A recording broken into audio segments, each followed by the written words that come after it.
चित्र में सबसे ऊपर जो विराजमान हैं वह हैं नागा बाबा जी महाराज। इनका पूरा नाम है श्री रामदास जी नागा। ये अधिकतर नग्न रहते थे, इसलिए लोग इनको नागा बाबा कहते थे, क्योंकि इनको शरीर की सुध बुध बहुत कम रहती थी। व्यवहारिक जीवन इनका अधिक नहीं था, सामाजिक जीवन नहीं था।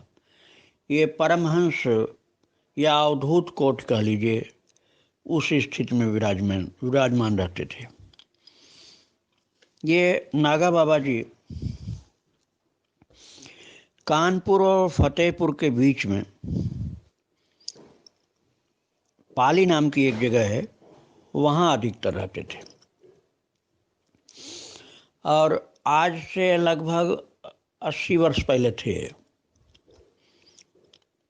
बड़ी कीर्ति इनकी थी उस समय। आज भी वहाँ मेला लगता है, नागा बाबा का मेला, तो लोग जाते हैं और आज भी वहाँ कंबल बांटते हैं लोग जा कर के। उनके जो भक्त हैं, उनके अनुयायी हैं, भंडारे करते हैं, बहुत दान करते हैं, बड़ी सेवा करते हैं दीन दुखियों, गरीबों, साधुओं, भिखारियों की। ये महाराज जी कर्ण के अवतार थे।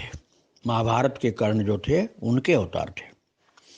ये अधिकतर बातचीत में कहा करते थे, अपने भक्तों से बैठते थे, जब बात करते थे तो कभी कभी बोल देते थे कि अर्जुन क्या हमको मार देता, उसके अंदर क्या ताकत थी मुझे मारने की, वो तो भगवान कृष्ण की इच्छा थी, उन्होंने ही मरवाया, नहीं तो मुझे वो नहीं मार सकता था।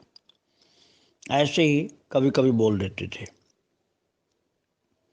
और कहते थे कि मुझे तो केवल एक जन्म की याद है कि मैं कर्ण था पिछले जन्म में, पता नहीं कितने जन्म हुए होंगे, केवल मेरे ही थोड़े, सब लोगों के होते रहते हैं। और आदमी गुमान में रहता है कि मैं ऐसा हूँ, वो हूँ, इतना रूपवान, गुणवान, धनवान, ऐसा बलवान हूँ। अगले जन्म में पता नहीं क्या बनेगा, फिर पिछले जन्म में क्या था कुछ मालूम नहीं। बिना बात के लोग अहंकार करते हैं। वो बोलते थे कि सामान्य मनुष्य की तो छोड़िए, राजा, महाराजा और इंद्र आदि भी एक एक जीव न जाने कितनी बार बन चुके हैं।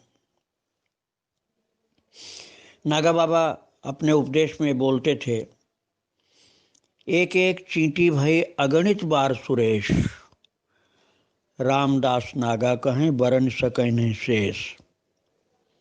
उनका यह कहना था कि एक जीव के करोड़ों अरबों खरबों जन्म हुए हैं, उसके सब जन्मों का बखान तो शेष भगवान नहीं कर सकते हैं।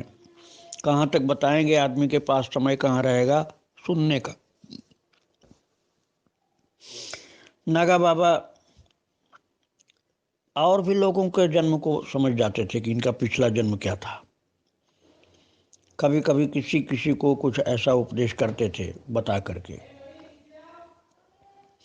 बड़ी सामर्थ्य थी उनकी, जन्मजात सिद्ध महापुरुष थे।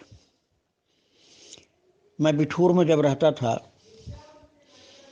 तो उनका चरित्र मैंने पढ़ा था। पथिक जी महाराज की लिखी हुई पुस्तक थी। उस समय पथिक जी जब वो पुस्तक लिखे थे, नागा बाबा का जीवन चरित्र, तब उनका नाम पथिक जी नहीं था, पलक निधि उनका नाम था। तो पलक निधि पथिक जी का पुराना नाम था उनके युवावस्था में, तब उन्होंने लिखा था। वो पुस्तक मैंने पढ़ी थी। नागा बाबा का जीवन चरित्र उसमें था। पढ़े हुए हो गया होगा हमको कम से कम 30 साल तो हो ही गए होंगे उस पुस्तक को पढ़े हुए।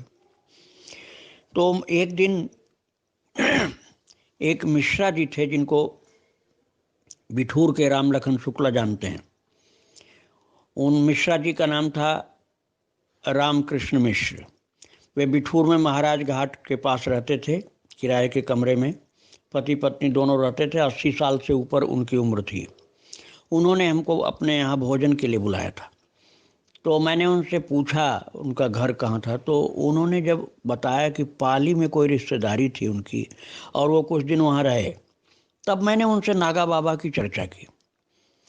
तो मिश्रा जी झरझर आंसू गिरने लगे, मिश्रा जी के रोने लगे। हमने कहा क्या हुआ पंडित जी तुम्हें? बोले जिन नागा बाबा की आप बात हमको सुना रहे हैं, मैं उनके साथ खेला था। मैं छोटा बच्चा था तब उनके साथ खेला था। तब मैं जानता नहीं था कि इतने बड़े संत हैं, और मेरे बचपन में ही उनका शरीर पूरा हो चुका। मुझे अब भी याद है कि वो बहुत कम कपड़े कोई कोई पहना रहे तो लपेटे रहते थे, नहीं तो नंगे ही बैठे रहते थे गंगा जी के कगार पर। और हम सब छोटे छोटे बच्चे उनके साथ खेलते थे।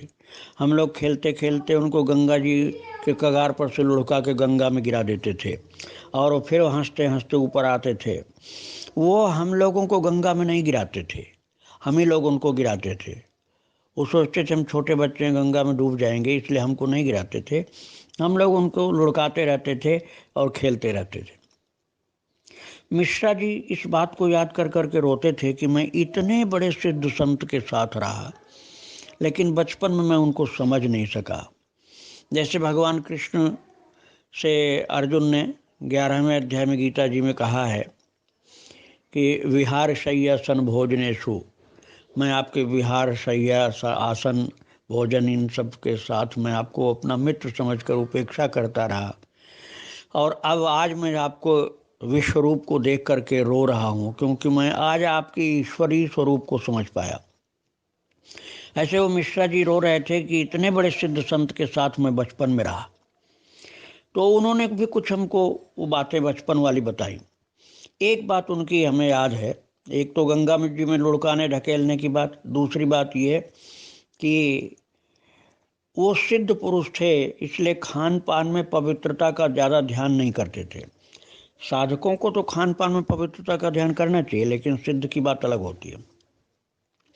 एक दिन उनके लिए एक आदमी दूध लेके आया लोटे में, तो उसने दूध दिया लोटे का और कहा बाबा आप दूध पी लो, शुद्ध दूध है, पानी एक बूंद नहीं पड़ा है। वो दूध जब दे करके थोड़ा सा दूर गया तो ये मिश्रा जी, रामकृष्ण और उनके साथी लोग, ये ब्राह्मण के बालक ये लोग थे, तो इन्होंने नागा बाबा से कहा बाबा मत पीना मत पीना। बाबा ने कहा क्यों? बोले चिकवा है, चिकवा, जो दूध लाया है चिकवा है, कानपुर की बोली है।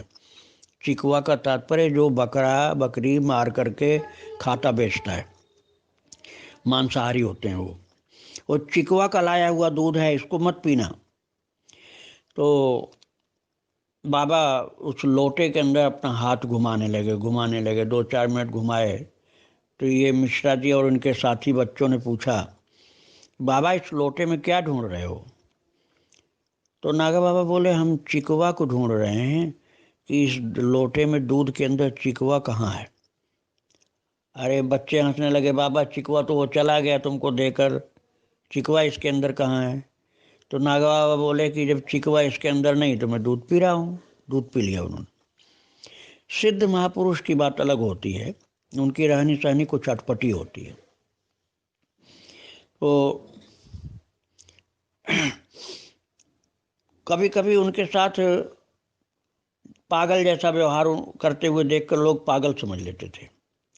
एक बार वो नंगे ऐसे चलते चले जा रहे थे, कुछ देखते हुए, कुछ आकाश में बोलते हुए, ऊपर सिर उठाए हुए। तो एक दरोगा जो अपने सिपाहियों के साथ था अहंकार में, उसने हाथ में बेंत था जो अधिकतर रहता है इन लोगों के पास।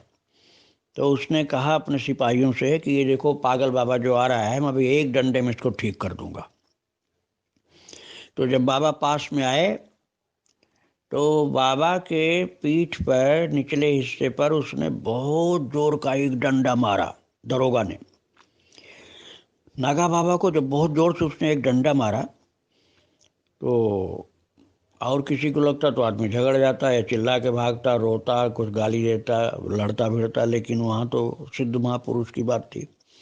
नागा बाबा को ज्यों डंडा लगा दरोगा का पीठ पर, उसी समय नागा बाबा बड़े जोर से बोले शाबाश,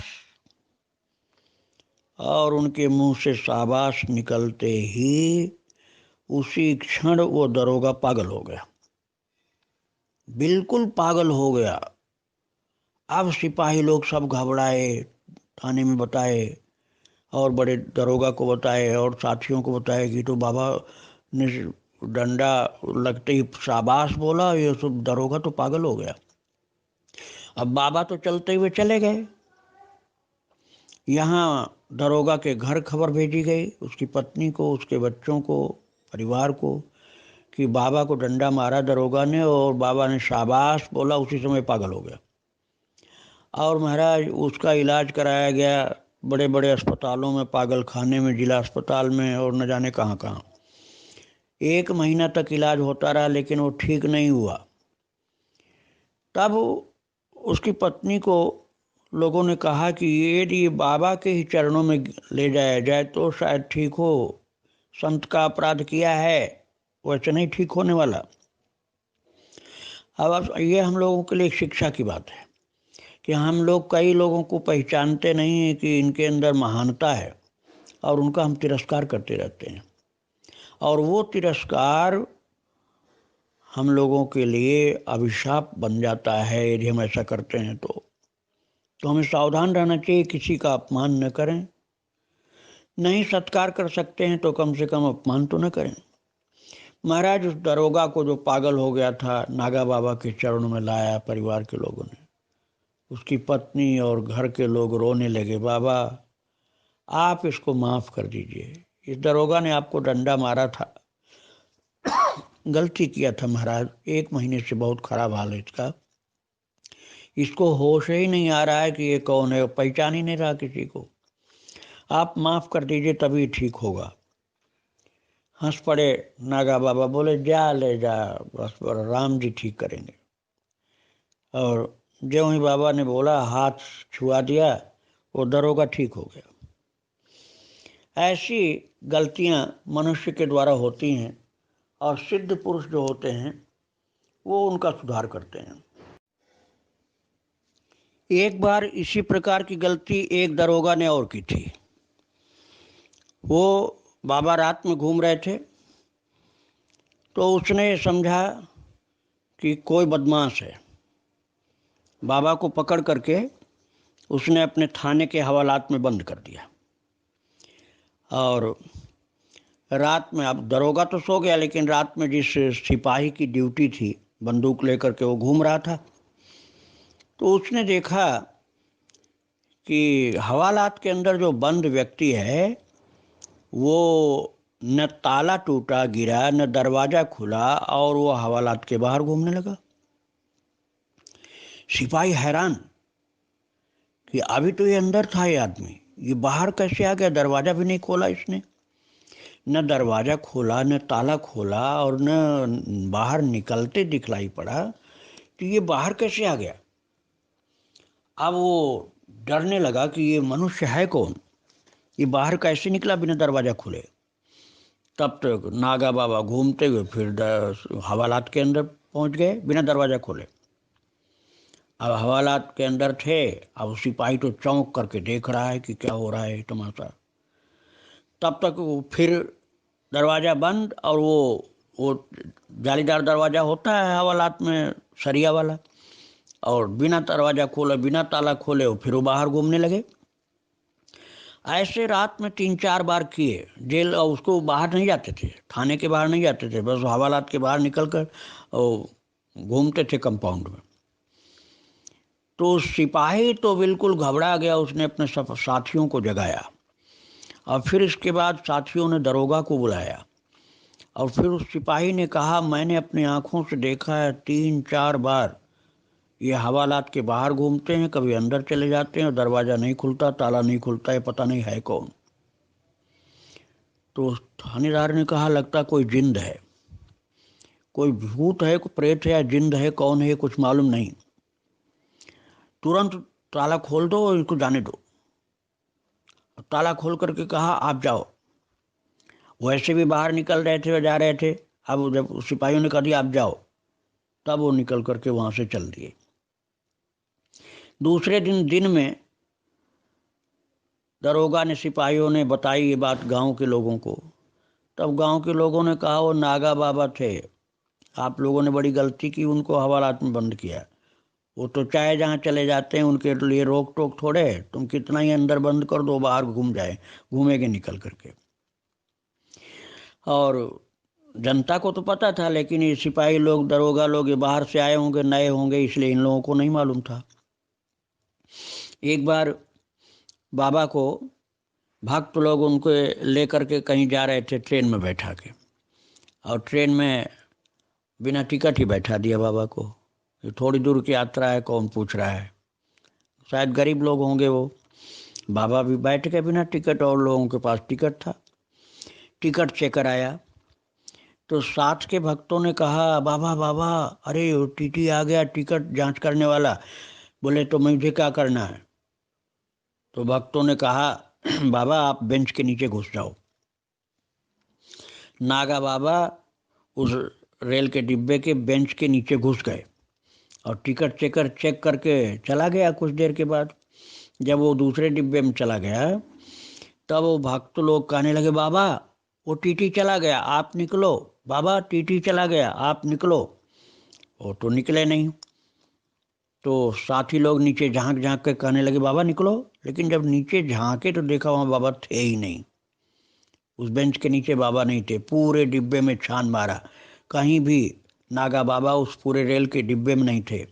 वो लोग लौट करके पाली आए, और पाली आ करके जब लोगों से बताया कि भैया वो तो हमारे साथ ट्रेन में गए थे और बाबा बेंच के नीचे से न जाने कहाँ खो गए, गायब हो गए। तो बाबा ने कहा, अरे भाई तुम लोग अभी आए, हम तो तुम लोगों से पहले लौट करके आ गए। और बाबा बैठे हुए अपनी कुटिया में भजन कर रहे थे। ऐसी विलक्षण उनकी शक्ति थी। और एक बार उनको लोग ले गए बद्रीनाथ के लिए कि बद्रीनाथ चलना है। बोले कि ठीक है चलो।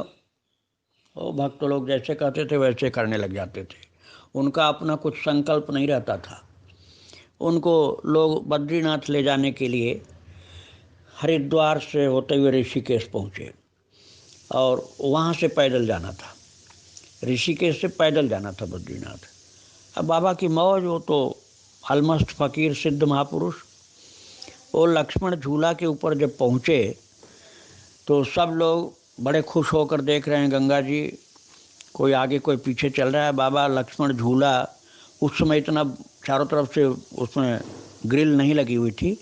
बीच लक्ष्मण झूला पर जब पहुँचे तो छलांग लगा दिया बाबा ने गंगा जी में झमाक। अब तो सब घबरा गए, अरे नागा बाबा तो कूद गए, नागा बाबा कूद गए गंगा जी में। साथियों ने कहा वो मर गए होंगे, इतने ऊपर से गंगा में जो कूदा वो कोई जिंदा मिलेगा? मर गया होगा, बाबा मर गया। नीचे लोग भागे हुए आए, नाव वालों से मिले कि भैया एक बाबा कूद गए, वो हम लोगों के साथ से, आप लोग जाल डालो, निकालो। बड़े बड़े जाल डाले गए, पूरी गंगा में जाल बहाव की तरफ डाले गए कि डेड बॉडी इधर बह करके आई होगी। बहुत खोज किया गया, लेकिन बाबा का शरीर नहीं मिला। अब जब बाबा का शरीर नहीं मिला तो भक्त लोग बड़े दुखी हुए।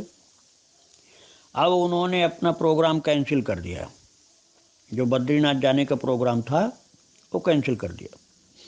सब लोग उदास दुखी होकर के ट्रेन पकड़े, वहाँ से कानपुर आए, और कानपुर से फिर पाली गए, और पाली में जा कर के पूरे गांव के लोग शोक सभा करने के लिए बैठे कि इतने बड़े महान सिद्ध पुरुष, न जाने क्या हो गया कि गंगा में कूदकर आत्महत्या कर लिया। हम लोगों के साथ गए थे, लक्ष्मण झूला से कूदकर गंगा में आत्महत्या कर लिया बाबा ने। हम लोगों ने तो बहुत कोशिश की कि उनका शरीर मिल जाए, लेकिन शरीर भी उनका नहीं मिला।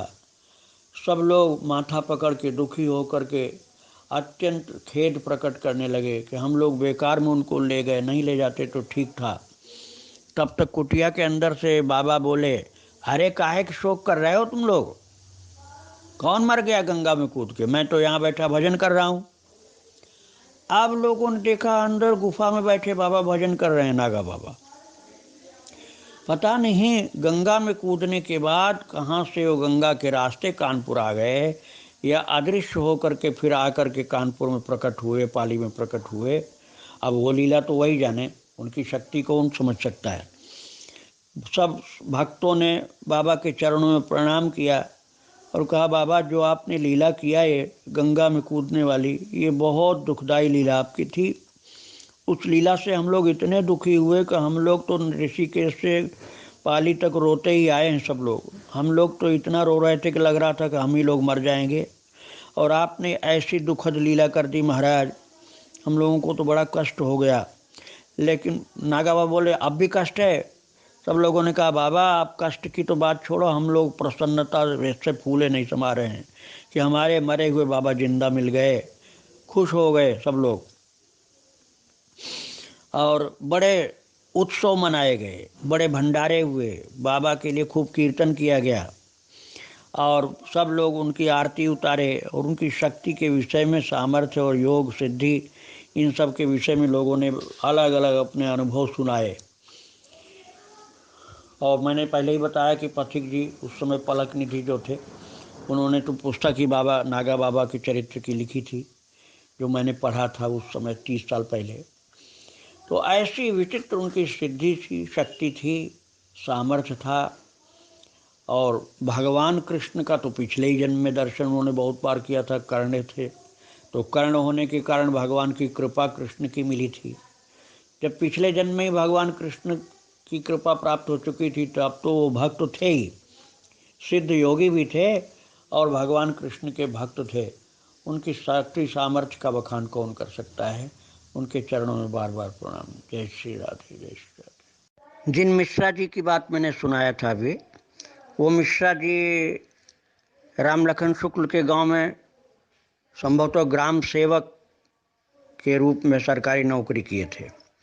तो वो हमको बताए थे कि हम लोग जब नागा बाबा से खेलते रहते थे, तो यदि उस समय कोई संत आ जाते थे या कोई पढ़ा लिखा विद्वान व्यक्ति आ जाता था, तो नागा बाबा उससे इतनी ऊंची बातें करते थे, इतनी गंभीर ज्ञान की बातें करते थे कि हम लोगों के समझ में कुछ नहीं आता था। तो हम लोग वहाँ से उठ के जाने लगते थे। तो नागा बाबा बोलते थे, बैठो बैठो, अभी इनसे थोड़ी बात करनी है बस। तो उस व्यक्ति से, विद्वान से ऐसी गंभीर बातें करते थे वेदांत आदि की, ब्रह्म ज्ञान की, कि वो सुनने वाला ज्ञानी विद्वान पुरुष भी आश्चर्य में पड़ जाता था कि नागा बाबा तो बड़े ऊंचे ज्ञानी पुरुष हैं और ये छोटे छोटे बच्चों में ही खेलते रहते हैं। ऐसा उन्होंने हमको बतलाया कि ऐसी उनकी विचित्र स्थिति थी। बच्चों में तो बच्चे बनते थे और ज्ञानियों में बड़े ऊंचे ज्ञानी रहते थे वो।